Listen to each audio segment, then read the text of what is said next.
بسم اللہ الرحمن الرحیم۔ السلام علیکم ورحمۃ اللہ وبرکاتہ۔ میں ہوں ناصر شہزاد اور آپ دیکھ رہے ہیں بول کے لب آزاد ہیں۔ ناظرین، اس سے پہلے بھی ہم اس ٹاپک کے اوپر گفتگو کر چکے ہیں کہ شادی کے دو بنیادی مقاصد ہیں۔ ایک، اس سے ہم اپنی جسمانی خواہشات پوری کرتے ہیں جس سے ہمیں ذہنی اور قلبی سکون ملتا ہے، اور دوسرا اس کا مقصد اولاد کی پیدائش ہے۔ چونکہ اللہ تعالیٰ نے دنیا کا نظام چلانا ہے اور کچھ لوگ اس دنیا سے چلے جاتے ہیں اور پھر نئے لوگوں کے آنے کا جو جائز ذریعہ ہے، جس طرح ہماری جسمانی خواہشات کا جائز ذریعہ شادی ہے، اسی طرح اس دنیا میں نئے لوگوں کے آنے کا جائز ذریعہ شادی ہے۔ بے شمار لوگ، یہ ہماری گفتگو ان لوگوں کے لیے نہیں ہے جو شادی کو سرے سے نہیں مانتے، یا جن کے ہاں ایسے ہی اولاد پیدا کرنا یا ایسے ہی جسمانی خواہشات کو پورا کرنا جائز سمجھا جاتا ہے۔ یہ ان کے لیے نہیں ہے، یہ ان لوگوں کے لیے ہے جو شادی کو جائز سمجھتے ہیں اور اسی طرح کے تعلقات کو جائز سمجھتے ہیں، اور اسی طرح بچوں کی پیدائش کے معاملے کو بھی جائز سمجھتے ہیں۔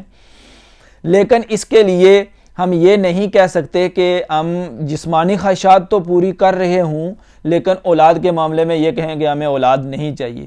یہ ایک ایسا عمل ہے جس میں دونوں کو ساتھ ساتھ لے کر چلنا پڑتا ہے۔ اس سے جسمانی خواہشات کو بھی پورا کرنا پڑتا ہے اور بچوں کے معاملے کو بھی ساتھ لے کر چلنا پڑتا ہے۔ اگرچہ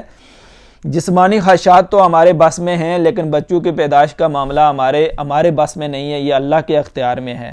ہمارے اختیار میں صرف ایک عمل ہے جو ہم نے کرنا ہے، اور باقی اولاد، چونکہ اللہ تعالیٰ قرآن میں کہتے ہیں کہ اللہ تعالیٰ ہی ہے جو تمہیں بچی بھی دیتا ہے اور بچہ بھی دیتا ہے، اور بعض لوگوں کو ملا جلا کر بھی دیتا ہے، اور وہی ہے جو تمہیں بانجھ بھی کر دیتا ہے۔ اب جب بانجھ کی صورتحال پیدا ہوتی ہے تو اس میں بھی اللہ تعالیٰ نے ایک حل رکھا ہے کہ اگر کوئی خاتون بانجھ ہے،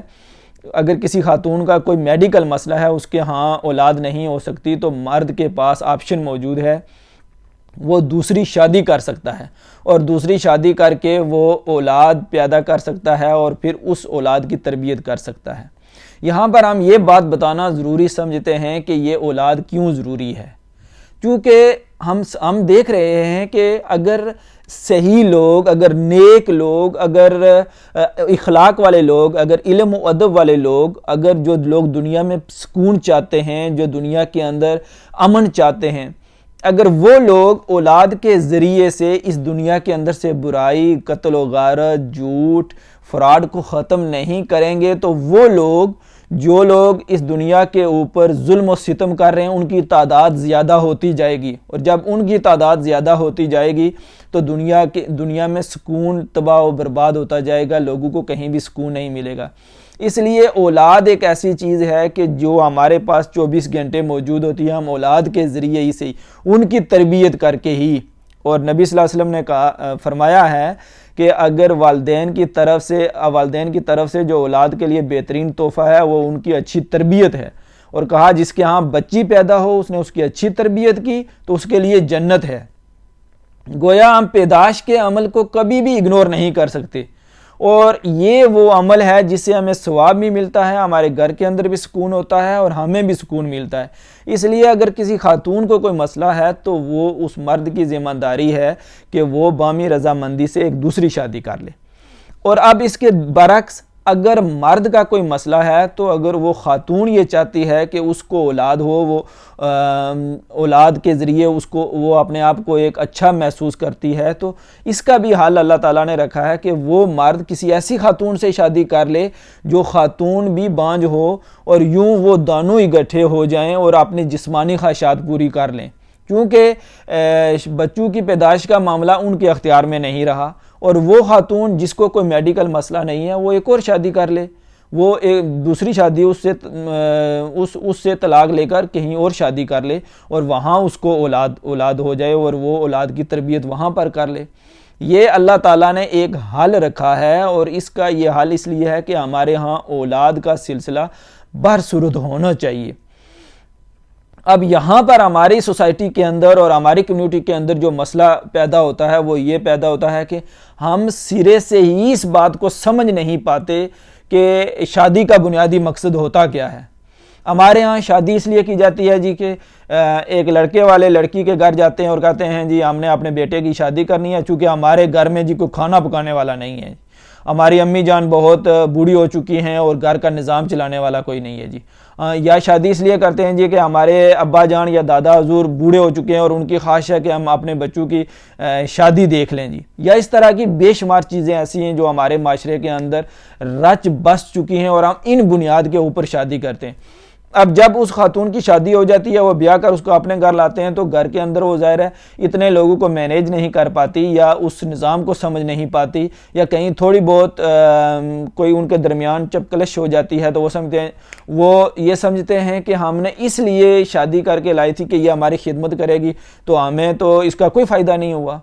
جبکہ ہم سمجھتے نہیں ہیں کہ شادی کا بنیادی مقصد کیا تھا۔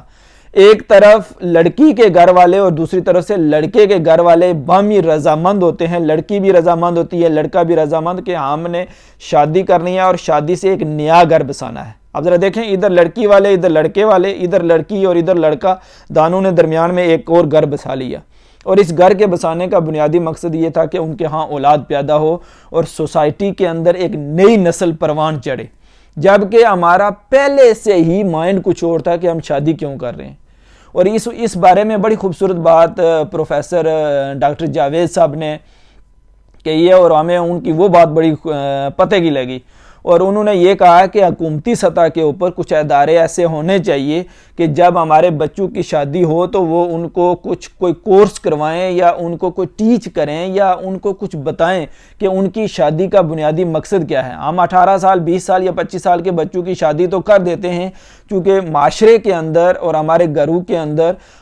جو رواج ہیں وہ مختلف قسم کے ہیں۔ جب تک ہم ایک پوری نسل کو اس لائن کے اوپر، اس پٹری کے اوپر لے کر نہیں آئیں گے، ان کو ٹیچ نہیں کریں گے، ان کو مطالعہ نہیں کروائیں گے، تو وہ پھر کیا ہوگا؟ ایک نسل گزر جائے گی، دوسری بھی ویسی ہوگی۔ اب جب ہم ایک نسل کو صحیح طریقے سے بتا دیں گے کہ بیٹی اور بیٹا شادی کا بنیادی مقصد کیا ہے، آپ نے کرنا کیا ہے، ایک کھیپ تیار کرنی ہے نا، ایسے ہی جیسے ہم نے ہمارے پاس کوئی زمین ہے اور زمین میں ہم نے ایک بیج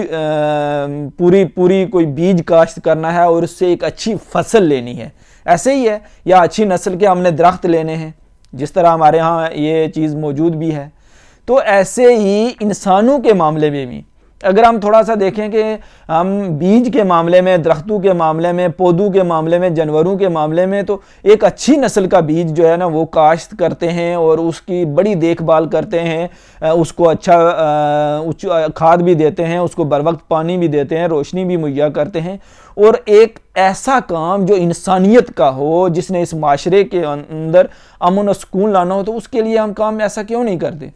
ہمیں اس کے لیے اس سے کئی گنا بڑھ کر محنت کرنی ہوگی۔ اس لیے ہم ڈاکٹر صاحب کی اس بات کو بھی بڑا پریفر کرتے ہیں، اور آپ سے بھی یہ گزارش کرتے ہیں کہ جہاں ہماری بچیاں یا بچے جب ہم شادی کریں تو ہمارے ذہن میں یہ بات بالکل کلیئر ہونی چاہیے کہ ہم ان کی شادی کیوں کر رہے ہیں، شادی کا بنیادی مقصد کیا ہے۔ ہمیں بچوں کو پڑھانا چاہیے، اور حکومتی لیول کے اوپر بھی ہمارے ایسے ادارے ہونے چاہیے جو ہمارے بچوں کو اس معاملے میں ضرور دس دیں کہ جو ان کی شادی ہو رہی ہے اس کا بنیادی مقصد کیا ہے۔ آئندہ پھر کسی نئی ویڈیو کے ساتھ آپ کی خدمت میں حاضر ہوں گے۔ اجازت دیجیے، بہت شکریہ، اللہ حافظ۔